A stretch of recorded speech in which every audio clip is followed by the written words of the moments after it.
이 프로그램은 방송통신위원회와 시청자 미디어 재단의 방송통신 발전 기금을 지원받아 제작하였습니다. 전라남도 벌교 생태공원의 갈대밭이 보입니다. 어느덧 무르익은 여름.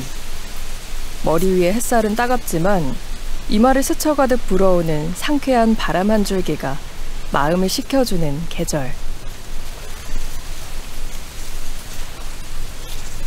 초록빛 파도가 넘실대는 너른 갈대밭 샛길 따라 보성 여행을 시작합니다. 아, 이 습지에서 부는 바람이 한여름인데도 시원하네. 고맙다. 잠깐만. 근데 와, 진짜 신기하게 난 이게 무슨 소린가 했는데 이 짱뚱어하고 개들이 무슨 이렇게 움벅 같은 소리를 또 내네. 아주 신기하네.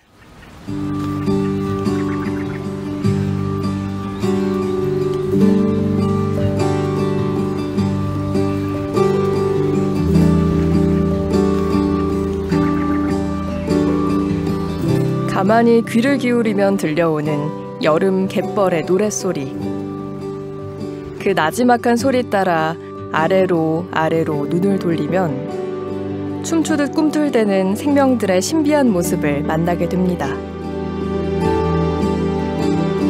여행을 통해 보고 느낀 우리 산천의 아름다움을 화폭에 풀어놓는 한수의 화백. 구상과 추상 사이 빼곡한 점들로 채워진 그의 그림은 보는 이들의 상상력을 자극하는데요.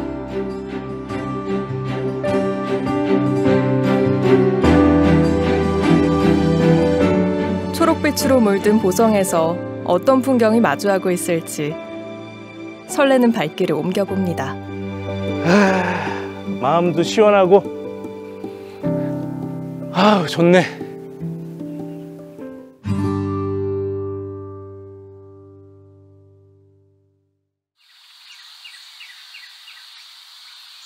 여름을 대표하는 꽃 수국. 수국 꽃밭이 펼쳐진 전라남도 경백면의 민간정원 윤재림입니다. 마치 솜사탕처럼 탐스러운 꽃송이와 알록달록한 색깔이 보는 이들의 마음을 설레게 만듭니다. 아, 예쁘다. 꽃밭에 앉아서 꽃잎을 보네. 정말 여린 푸른색이 나의 마음을 설레게 하네. 야, 어쩜 이렇게 곱니. 너무 곱다. 형형색색 수국으로 가득한 이곳은 아버지와 아들이 60여 년간 2대에 걸쳐 조성한 민간정원인데요. 100만 평 넓이의 부지를 다양한 테마의 정원으로 꾸며 사계절 내내 찾아오는 사람들의 발길이 끊이지 않는 곳입니다.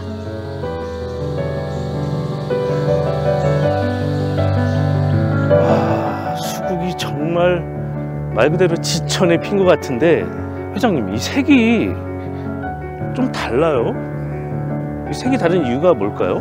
주로 이게 그 마이크로필라 계통의 수국들은 토양이 산성이냐 알칼리성이냐에 따라서 색깔이 변합니다. 산성의 경우에는 이렇게 파란색으로 많이 변하고요. 아, 산성일 때? 네. 알칼리성의 경우에는 이렇게 붉은색으로 이렇게 색깔이 변합니다. 와. 네.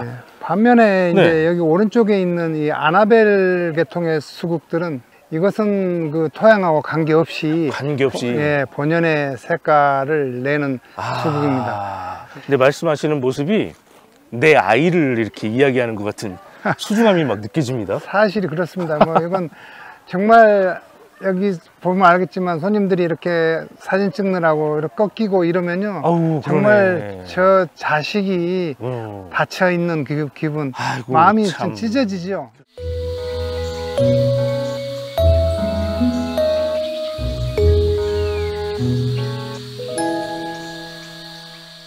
이곳이 가장 빛나는 계절은 4만여 송이 수국이 앞다투어 피어나는 여름.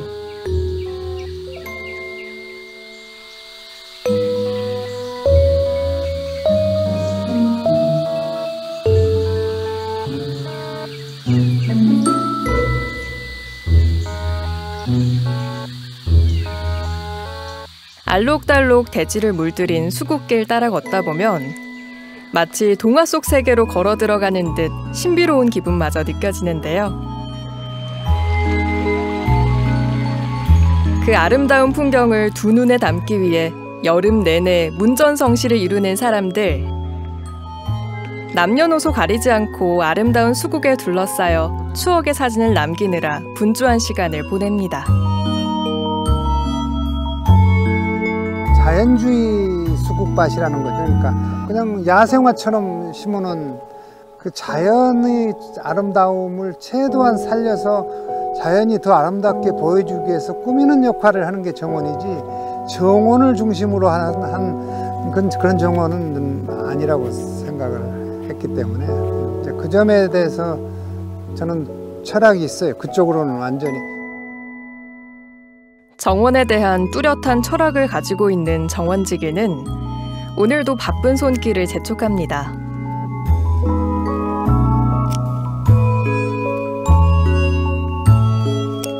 (1964년) 아버지가 만들기 시작한 정원을 올해로 60년째 이어가고 있는 베테랑 정원사이자 대표적인 산림 명문가.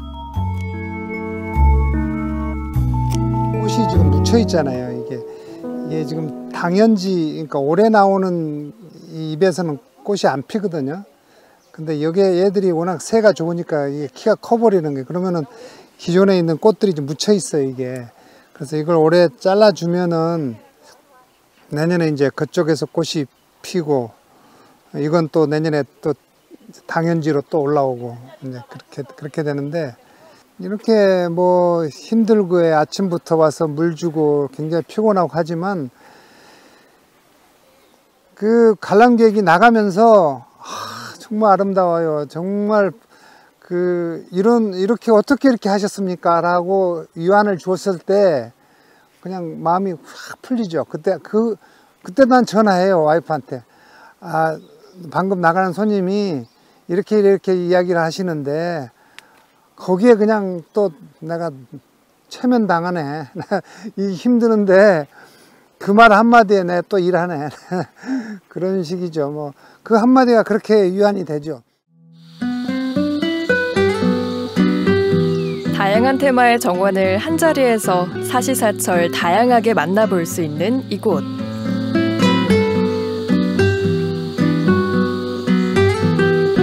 수국원 외에도 안개나무원, 억새원, 편백나무 숲길 등 아름다운 정원이 감탄을 자아내는데요.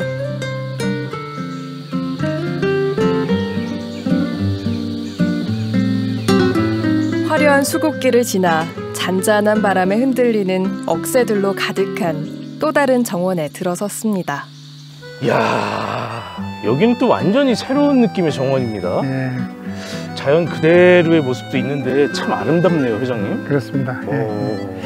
그래서 여기는 이제 가능하면은 어떤 기존의 자연과 네. 가장 어울리는 무슨 정원을 만들고 싶어서 이렇게 억새를 심어서 이렇게 정원을 했습니다. 그래서 누구나 봐도 여기는 참 저쪽에 네. 수국을 보다가 여기 딱 보면은 마음이 쫙 트이면서 완전히 달라져요. 네. 네. 그래서 아주 이게 한 3-4 종류의 억새를 각각의 다른 높이로 심었습니다. 그래서 이제 가을 되면 이게 다 꽃이 또 피거든요. 그래서 저기 밑에 보시면은 저 배를 하나 만들어 놨잖아요. 여기? 네. 네네네. 저것도 이제 그런 컨셉에서 했습니다. 그래서 꽃이 피고 가을에 바람이 불면은 파도 위에 배가 떠나가는 그런 기분. 예. 배는 가만히 있어도 바람에 흔들리는 풀의 모습 때문에. 거기서 이제 사진도 하나 찍고 이런. 야, 이 회장님 때문에 가을에 한번 더 와야겠네요. 꼭 오십시오. 아마 그때 되면 여기가 또 다른 느낌? 또 핫스파트가 될 겁니다.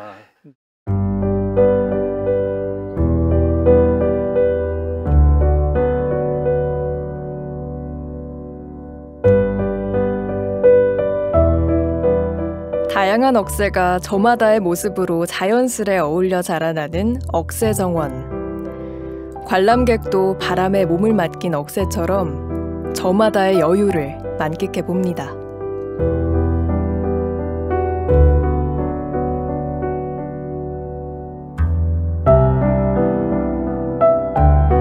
구석구석 볼거리가 넘쳐나는 초대형 민간정원. 그 중에서도 특히 정원지기에게 특별한 의미와 애정이 깃든 장소가 있다는데요. 바로 오래된 편백나무들이 가득한 숲길입니다. 하늘을 향해 높게 뻗은 편백나무 군락이 보입니다.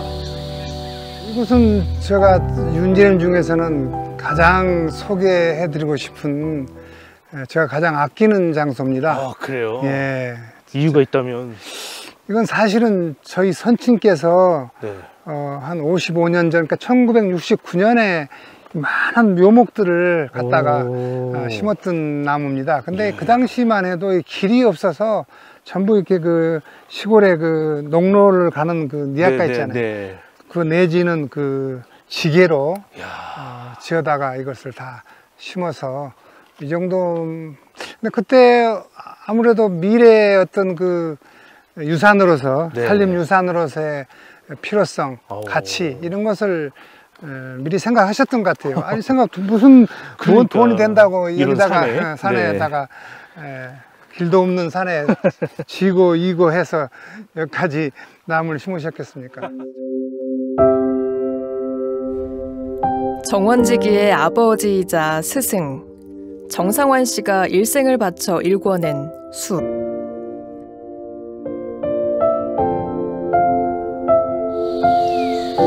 아들은 그런 아버지를 기리고자 아버지의 홀을 따서 정원의 이름으로 삼았습니다. 부자의 헌신으로 만들어낸 아름다운 숲. 삶에 지친 누군가가 찾아들면 말없이 품어주고 위로를 건넬 듯한 가슴 따뜻한 공간입니다. 가끔 와서 여기 이제 사람이 없을 때 혼자 좀 쓸쓸하고 마음이 좀 괴로울 때라든가 이럴 때는 여기 올라와서 나무를 껴안고 아버님과 대화를 합니다. 아버님, 이 정도 왔는데 어떻게 잘하고 제가 있습니까? 라고 이야기하면 잘하고 있다. 건강해라. 그러나 이걸 하기 위해서는 건강해야 된다. 잘하고 있다. 뭐 이런 말씀을 해주시는 것 같은 기분을 느끼고 대화를 하죠.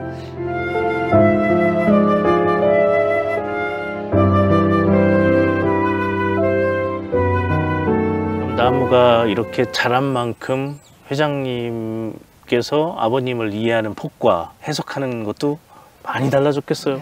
우리 아버님이 항상 하시는 말씀 중에, 책도 쓰시는 중에 보면 제목이 살림은 미래에 남겨줄 가장 값진 유산이다. 이런 말씀을 하셨거든요. 그래서 이것은 미래 세대에 분명히 남겨줘야 될 유산이고요.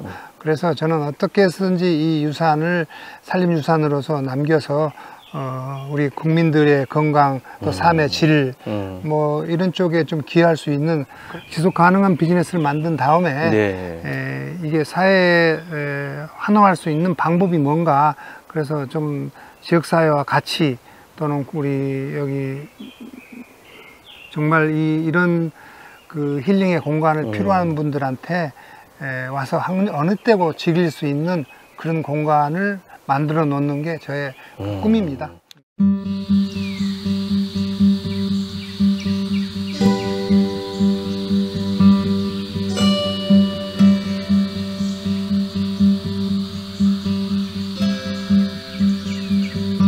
아름다운 정원에서 보낸 꿈결 같은 시간. 선명한 여름빛으로 물든 수국 사이에서 화가는 홀린 듯 붓을 집어듭니다. 한수의 화백이 수국밭 사이에서 수국 그림을 그립니다.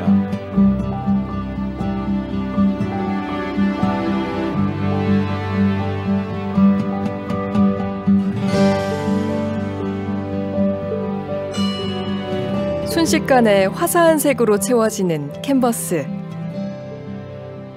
화가의 손길이 꽃잎을 어루만지듯 정성스러운데요.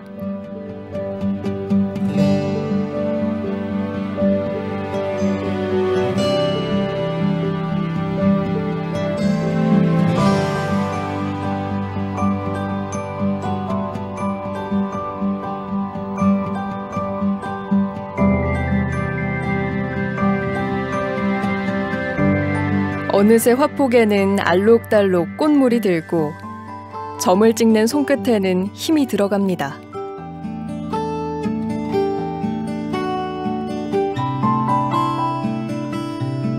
마침내 완성된 화가의 수국동산, 그리고 그를 바라보는 선비 점이.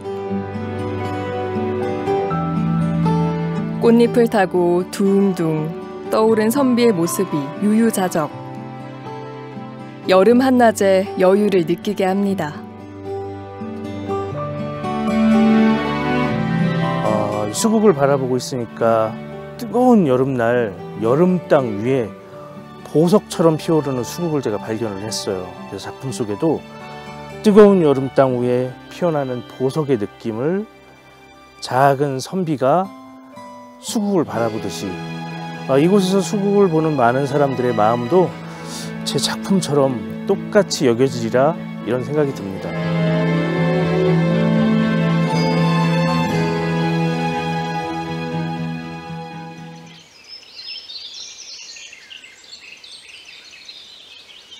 여름 햇살이 내리쬐는 녹차밭의 풍경이 보입니다. 한국 녹차의 수도 보성. 보성을 여행하다 보면 드넓게 펼쳐진 녹차밭을 여기저기에서 쉽게 만나볼 수 있는데요.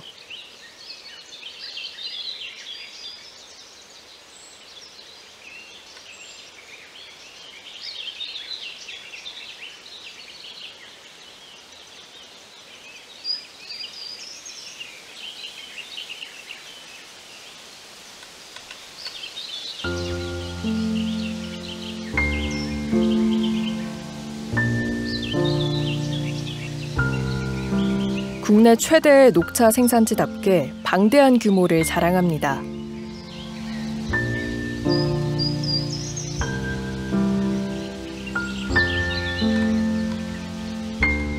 이런 녹차밭들은 단순히 생산지로서의 역할뿐만이 아니라 관광지로서의 역할도 톡톡히 해내고 있는데요. 도시의 치열한 일상에 지친 사람들에게 그 자체로 휴식이 되는 공간입니다.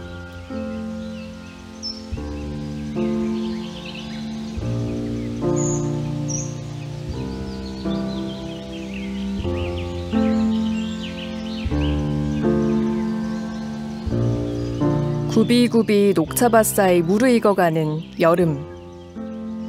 지난 봄 무사히 해차를 출하하고 남아있는 녹차잎이 여름을 맞아 더욱더 짙어지며 무성한 초록빛을 뽐냅니다.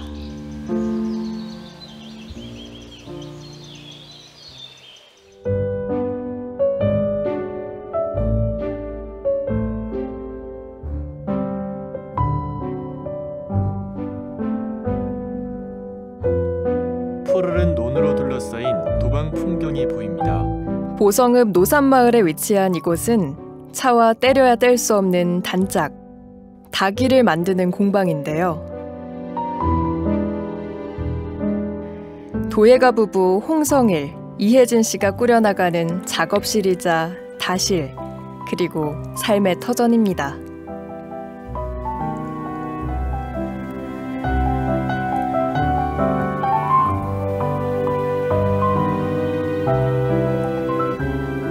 서울에서 온 젊은 작가들이 어쩌다 보성에 그리고 닭이 작업에 푹 빠지게 됐는지 그 숨겨진 이야기가 궁금합니다.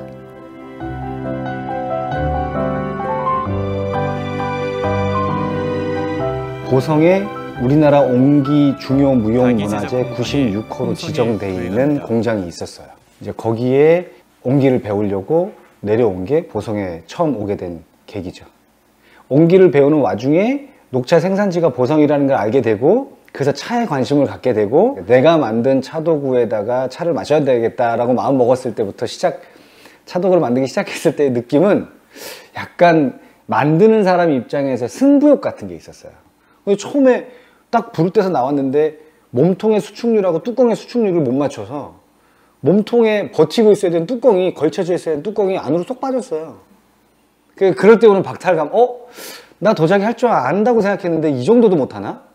뭐 이런 거. 그리고 물을 따랐는데 구멍을 안에서 뚫어놓은 구멍을 통해서 물이 나와야 되는데 물이 지저분하게 나온다거나, 그리고 물이 정확하게 주구를 통해서 나와야 되는데 막 뚜껑 너머로 넘치거나 불편한 것들이 자꾸 생기는 걸 보면서 저희 아내하고 저하고 막 연구를 하는 거죠.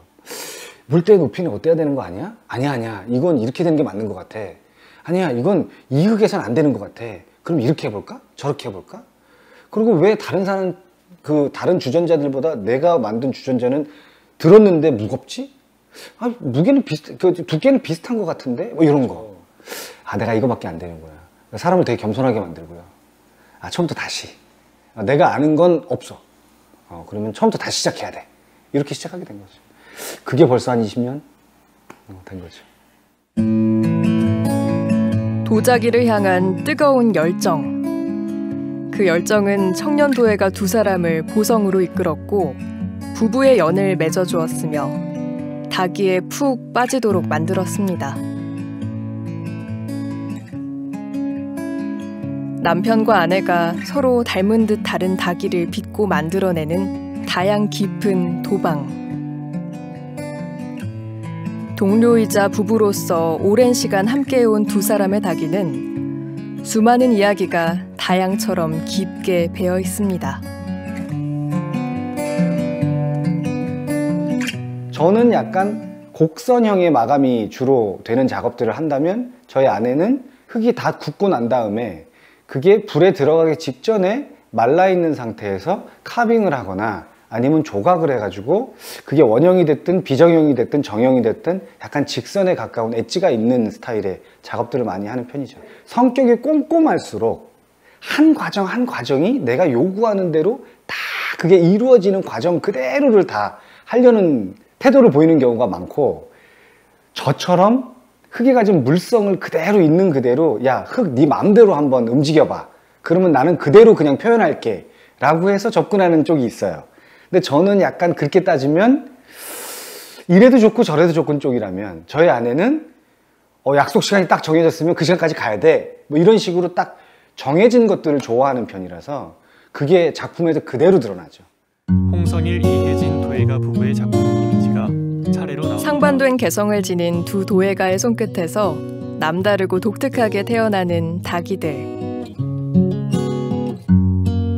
그럼에도 찻자리에 올라가면 절묘한 조화를 이루는 모습에서 부부의 연이 느껴지는 것 같습니다.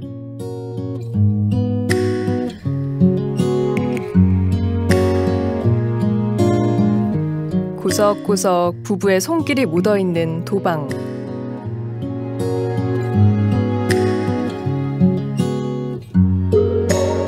한 공간에서 작업을 하고 틈틈이 차를 마시는 모든 순간이 소박한 행복으로 충만합니다.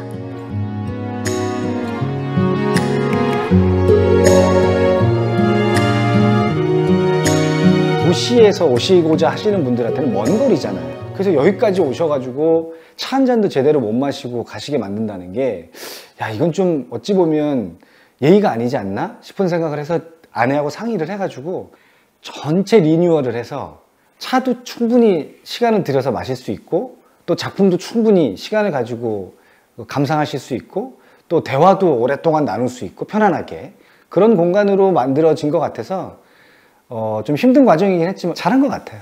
네. 부부가 누리는 소박한 행복을 다른 사람에게도 나누어 주고 싶어 정성으로 만들어낸 다실.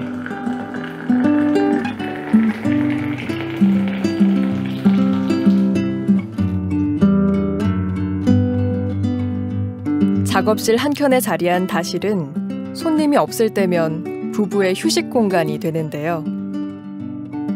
서로 마주하며 따뜻한 차 한 잔, 따뜻한 말 한마디 건네는 이 시간이 무엇보다도 소중하답니다.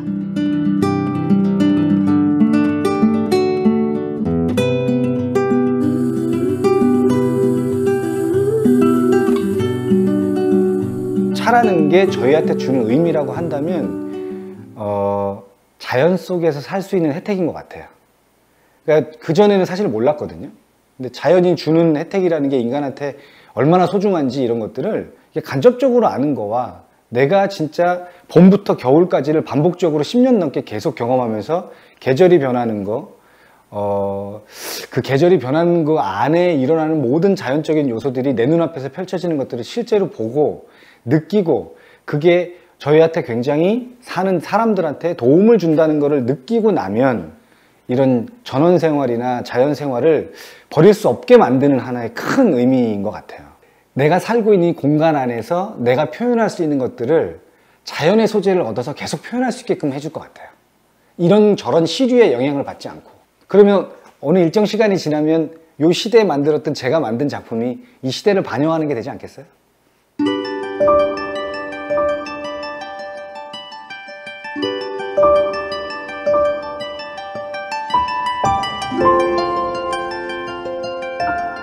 전라남도 보성군 벌교읍의 태백산맥 문학거리입니다.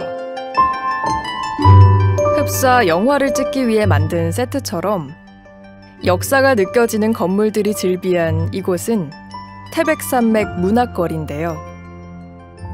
소설 태백산맥의 무대가 되는 건물들이 즐비해 소설 속 주인공이 되어 걷고 있다는 착각 속에 빠져듭니다. 태백산맥 문학관부터 회정리 교회, 소하다리, 보성여관과 중도 방주까지 소설 속 어떤 장면에 등장한 장소인지 떠올리는 것만으로도 쏠쏠한 재미인데요. 세트장 같은 이곳에 터를 잡고 살아가는 주민들을 보면 이곳이 단지 소설의 배경이 아니라 누군가의 삶의 터전이라는 것을 실감하게 됩니다.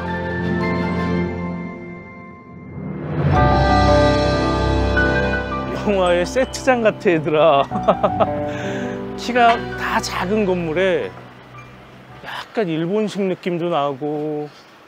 와, 이런 건 진짜 오랜만이다. 와. 오. 야, 아직도 이게 목공소가 있네. 삼화 목공소.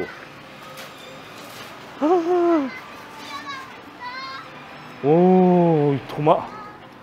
야, 직접 만드신 겁니까? 예. 야, 아니 건물이 네.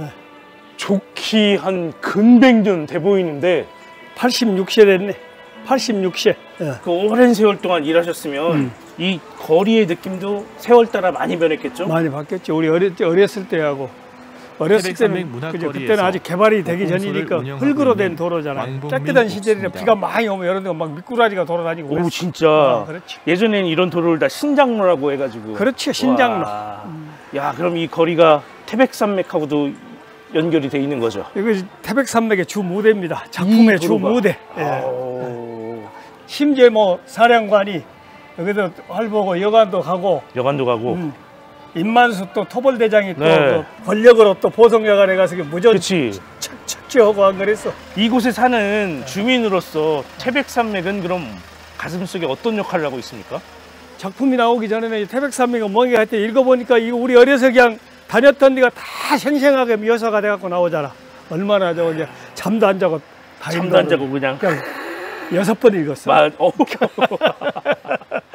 잠도 안 자고 6번이나 읽었던 소설 태백산맥. 그만큼 보성과 벌교 사람들의 공감을 일으켰겠죠. 오, 예쁘다. 여기가 태백산맥에서 나오는 보성여관이구나. 단층과 2층이 이렇게 같이 있네. 보성여관. 태백산맥 문학거리에 자리한 또 하나의 명소, 보성여관입니다. 소설 속에서 남도여관이라는 이름으로 등장했던 이곳은 1935년에 건립된 일본식 건축물인데요. 당시에는 보기 드문 2층인데다 으리으리한 최신 건물이어서 지역 명사들이 주로 투숙하는 5성급 호텔의 역할을 했다고 합니다. 와, 오래된 느낌이 확 드네.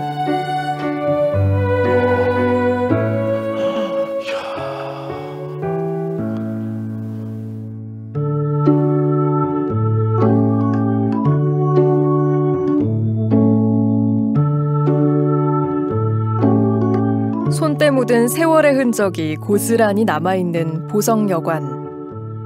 한옥과 일식의 양식이 결합된 건축 양식은 물론 태백산맥의 무대였다는 문학적 가치까지 더해져 많은 이들의 발길이 끊이지 않는 명소가 되었는데요. 그 가치를 인정받아 2004년 등록문화재에 등재되기도 했습니다.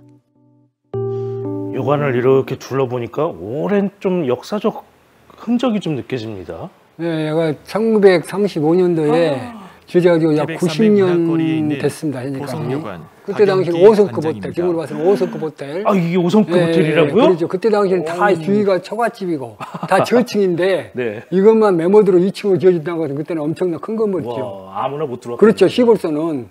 그때는 또 벌교가 전라남도에서는 3대 도시였습니다. 목포가 제일 컸고 네. 광주 그다음에 벌교. 그때 당시 명인데 벌교가 왜 이렇게 컸을까요? 그때는 그 일제강점기 때 여기서 농산물이라든지 전쟁 물자를 여기서 싣고 나가기 벌교 항구에서 있으니까 가장 좋기 때문에 여기 전남 동부육군에 있던 물건들이 많이 여기서 산지 나갔죠. 그때 당시에는 그 많은 기관장들이 많은 사업가들이 쉽게 말해 돈이 잘 좀 괜찮은 사람들이 주무셨던 곳이죠. 그때는 5성급 호텔이니까. 야.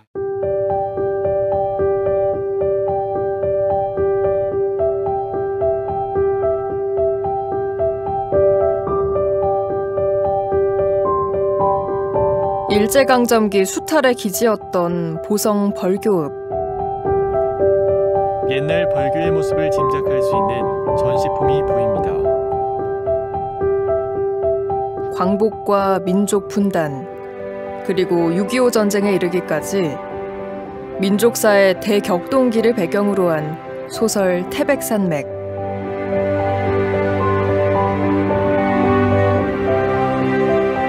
그 중심이었던 벌교읍이 분단 문학의 꽃이라고 할 수 있는 소설 태백산맥의 주무대가 된 것은 어찌 보면 필연적인 일이었을 것입니다.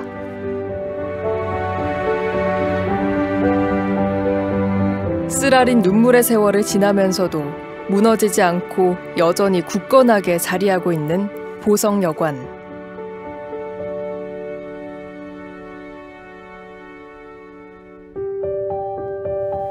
이야, 이 옛 모습 그대로 잘 보존되어 있네요. 그렇습니다. 옛 모습 그대로 지금 형태가 그대로 있습니다. 정원도 그대로 있고요. 네.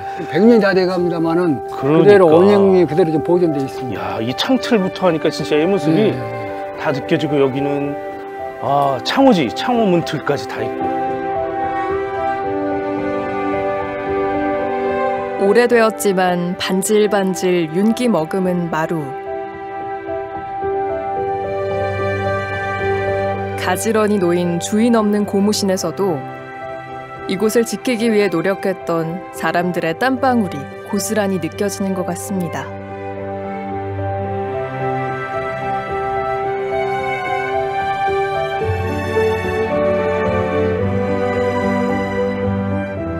여기가 진짜 다다임방입니다. 여기 2층이 다다임방. 네, 2층 다다임방. 한번 올라가 보시죠. 예.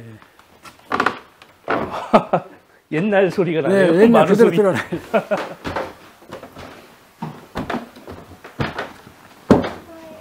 맡은 냄새도 옛날 굉장히 그런 그 옛날 그 나무, 오래된 나무 그런 냄새가 나요.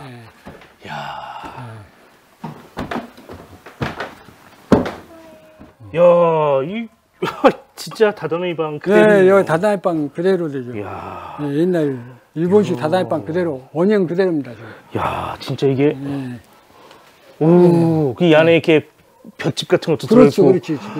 일본식, 전형적 일본식 다다임방이죠. 그러니까요. 와. 그때 당시에는 여기도 숙박동으로 이용을 했는데, 이제 여기 회의장, 그 다음에 토론회, 독서 토론회, 그 다음에 각종 전시회, 그 다음에 전통 공연도 여기서 합니다. 요즘 젊은 세대들한테는 경험하지 못한 완전 새로운 경험이고. 그렇죠.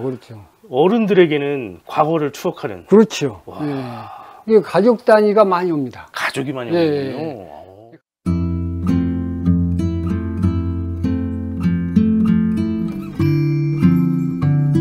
현재 보성여관은 전시공간이자 공연장, 카페 등으로 다양하게 활용되고 있는데요.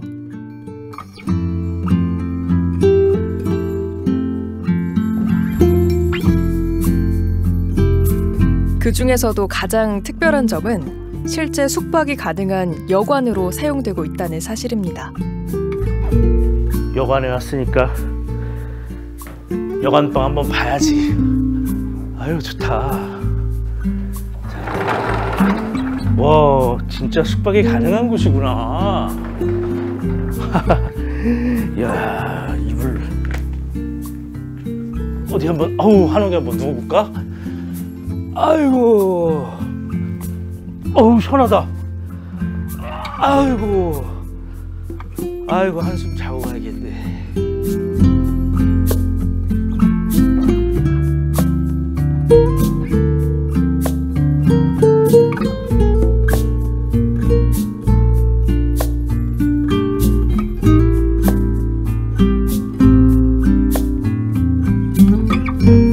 지금도 참 잘 보존돼 오고 있는데, 그래도 관장님께서는 어떤 곳으로 기억되고 싶으세요? 보성여관은 아까 말한 조정래 소설 태백산맥에 나온 남대여관이잖아요. 네. 그래서 많은 사람들, 문화 탐색객들이 찾고 있고 또 이런 여관이 우리 문화인이라든지 문화하는 사람들에게 문화 쉼터로 또 우리 국가유산청에서 또 문화 행사를 또 하고 있습니다. 네. 그래서 또 그 레트로 감성이 있기 때문에 옛날 걸 다 찾고 싶은 사람 심정이 있거든요. 옛날 걸도 보존한 것을 보고 싶어라고 그런 분들에게 굉장히 만족감을 줄 수 있는 곳이기 때문에 그런 곳으로 기억됐으면 좋겠습니다. 네. 역사와 문학, 그리고 따뜻한 정이 깃든 보성여관. 흥미로운 이야기 가득했던 보성여관을 뒤로하고 다음 행선지로 걸음을 옮깁니다.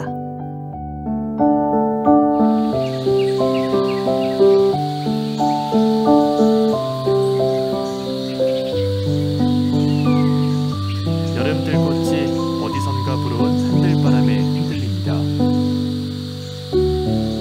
전라남도 보성군 등량면의 전통 한옥마을 강골마을입니다.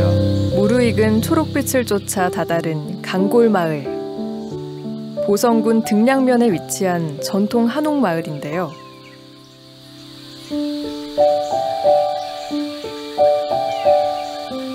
탐스러운 능소화가 매달린 나지막한 담장이며 지붕 넘어 보이는 시원한 숲속 풍경이 절로 감탄을 자아냅니다. 이 강골마을 참 아름답죠. 강강자, 돌동자를 써서 강동이라고 한자로 쓰기도 하고, 저 대숲과 소나무가 완전히 아름답게 어우러져 있는 울창한 아름다운 마을입니다.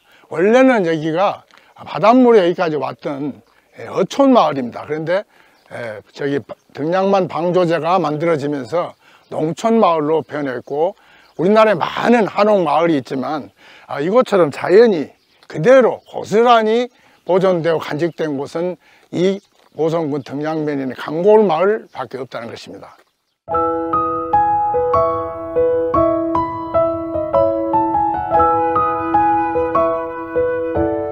아름다운 강골마을.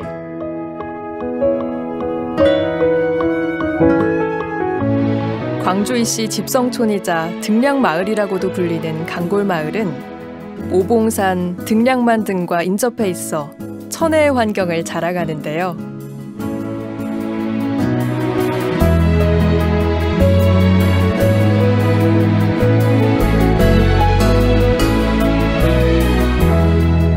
자연환경뿐만 아니라 이금제 가옥, 이용욱 가옥, 이식래 가옥 등 세 채의 전통 가옥과 열화정이라는 정자가 중요 민속 자료로 지정되어 있어 그 역사적 가치로도 인정받는 곳입니다.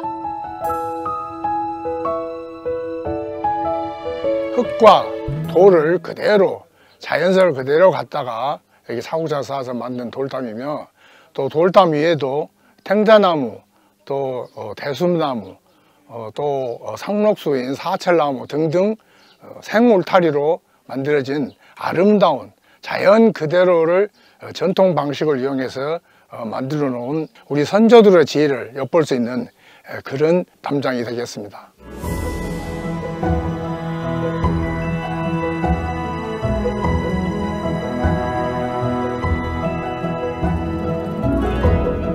중요 민속 자료로 지정된 이금제 가옥.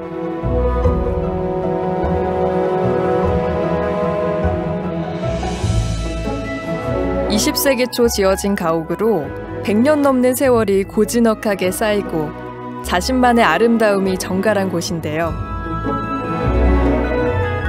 이곳의 주인장 이종관 씨를 만나 특별한 집에 얽힌 이야기를 들어봤습니다. 이 집은 특이하게도 뒤로 디귿자집입니다. 뒤로 디귿자집의 특이한 점은 여자들의 공간이 뒤뜰에 있다는 겁니다. 이 앞으로 디귿자집을 하게 되면 너무 개방돼서 남자들 위주로 여자들이 노출이 되기 때문에 그래서 뒤로 디귿자집을 지어서 여자들 공간을 확보한 흔적이 돼 있고요. 그럼 여기 굉장한 여기 한옥에 사시는 자부심 있죠? 예, 저는 특히나 그 대한민국에서 제일 그 축복받는 사람이 아닌가 생각합니다. 한옥은 다 불편하다고 늘 애면하고 하는데 애 것을 알고 문화를 알면 사람이 살아가는데 제일 그 편리하게 생활 리듬을 맞춰서 살아갈 수 있는 좋은 그 도구를 가진 거나 마찬가지입니다. 후손을 위하고 선조들의 물려준 그 고가를 깨끗이 잘 보존해서 우선 저 개인의 재산이라기보다는 국가적인 재산이라고 생각하고 그 관리를 하면서 살아가고 있습니다.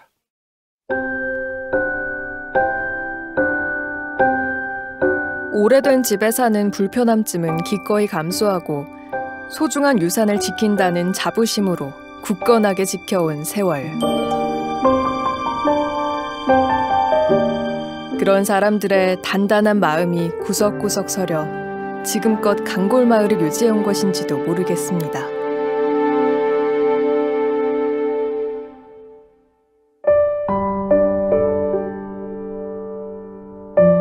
오래된 마을이니만큼 오래된 이야기들도 많은데요.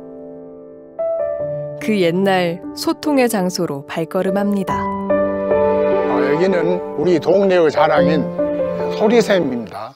이 소리샘은 이 동네 아낙네들이 와서 물도 깃고 빨래도 하면서 각 집안의 일들, 좋은 일, 굳은 일을 다 말하면 저기 구멍을 통해서 이야기가 저 안에서 마당에 왔다 갔다 하는 선비의 귀에 들립니다. 그래서 그 선비가 나중에 열화정에서 전부 시족회의를 하면서 그 집안의 좋은 일, 굳은 일을 다 해결하고 있는 소통의 공간, 소통의 장소가 바로 이 소리샘입니다. 안악들의 넋두리마저 허투루 듣지 않았던 소통의 공간. 소리샘을 따라 강골마을의 자랑, 열화정으로 올라갑니다. 마을 뒤편 울창한 숲 한가운데 자리한 고즈넉한 정자, 열화정. 자연환경과 어우러지는 한국의 전통 조경 방식에 따라 설계하고 만들어진 정자인데요. 특히 여름이 되면 정자 앞 연못에는 지푸른 녹음이 우거지며 더욱 아름다운 풍경을 자랑합니다. 이 열화정은 정자도 되지만은 일반 가옥 같은 형식도 갖추고 있는 것이 이 열화정입니다. 그래서 열화정은 주로 그래도 동네 마을 사람들이 모여서 시족회의, 종회도 하고 동네 모든 사람들한테 동회도 하면서 마을의 굳은 일, 또 좋은 일을 꾸짖기도 하고 칭찬하기도 하는 소통의 장, 열화정이 되겠습니다. 또 열화정에서 으뜸인 연못입니다. 연못은 여기 보시는 바와 같이 니은자로 되어 있죠. 그리고 여기는 기역자로, 열화정은 기역자로 되어 있습니다. 기역자와 니은자 합하면 직사각형이 되겠죠. 이건 천원지형의 방식을 따라서 하늘은 둥글고 땅은 평평하다는 방식을 이용해서 우리가 전통적인 우리나라 조선시대의 조경 방식을 그대로 적용해서 만들어 놓은 이 연못이 됩니다. 가운데 원축학이 저렇게 화강암으로 되어 있는데 저게 바로 하늘을 뜻하고 이 연못은 땅을 뜻하면서 선비들이 저 누각에 앉아서 학문을 논하면서 우주 만물이 어떻게 변화가는지를 서로 토의하고 논했던 그러한 우리 자연 방식 그대로 만들어 놓은 이 연못이 되겠습니다.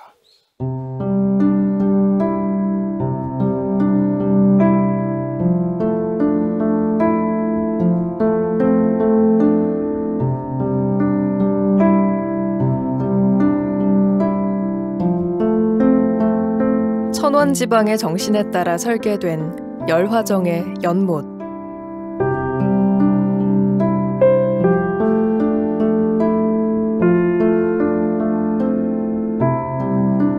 그 옛날 열화정에 모인 선비들은 크게는 하늘과 땅의 뜻을, 작게는 집안의 대소사를 나누며 크고 작은 난관을 헤쳐나갔을 것입니다.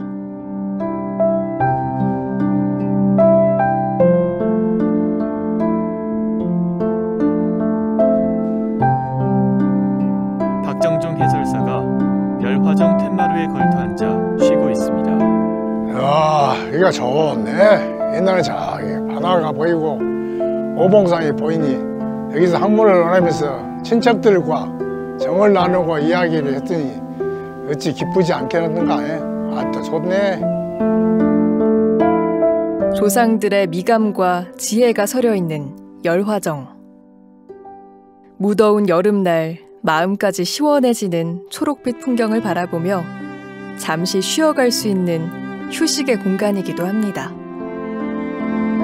친족 공동체로서 많은 회의를 하고 했지만 지금 이 현대사회에서는 서로 살기가 바쁘다는 이유로 해서 서로 만날 수도 없고 이야기할 수 있는 공간도 부족하지만 이 열화정을 통해서 아는 사람들 모여서 우리 동네의 마을을 의논하고 동네 마을의 발전을 위해서 적극 활용했으면 좋겠습니다.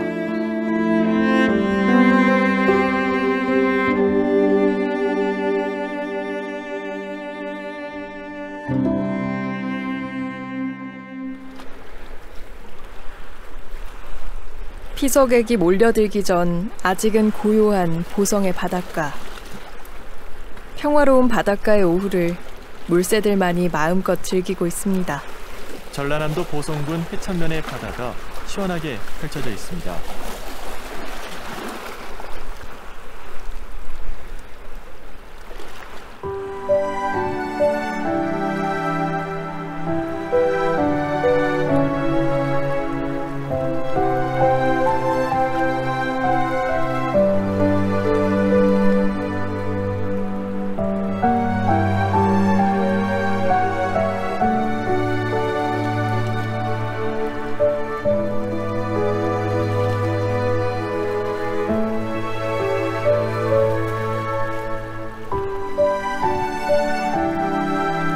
고요한 정막을 깨는 다양한 소리.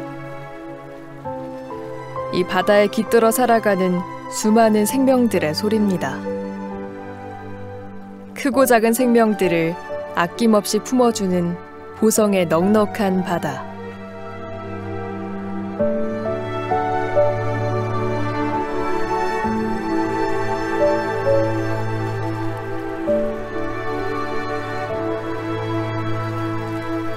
한수의 화백이 해변의 바위에 앉아 바다 그림을 그립니다.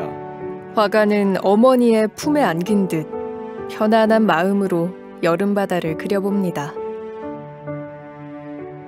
푸르름 가득했던 보성에서의 시간이 천천히 저물어 갑니다.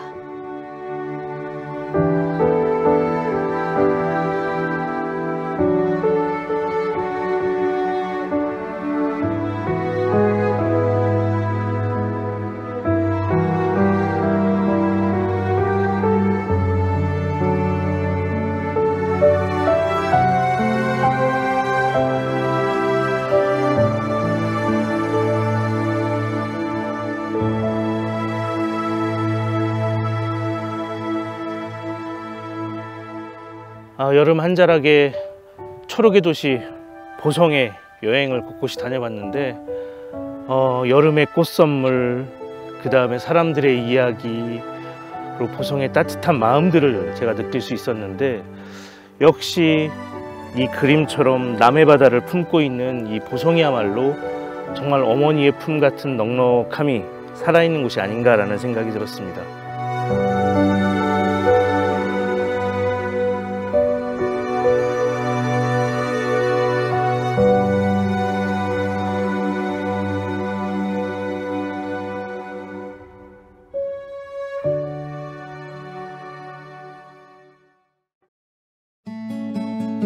초록빛 무성한 보성에서의 여름.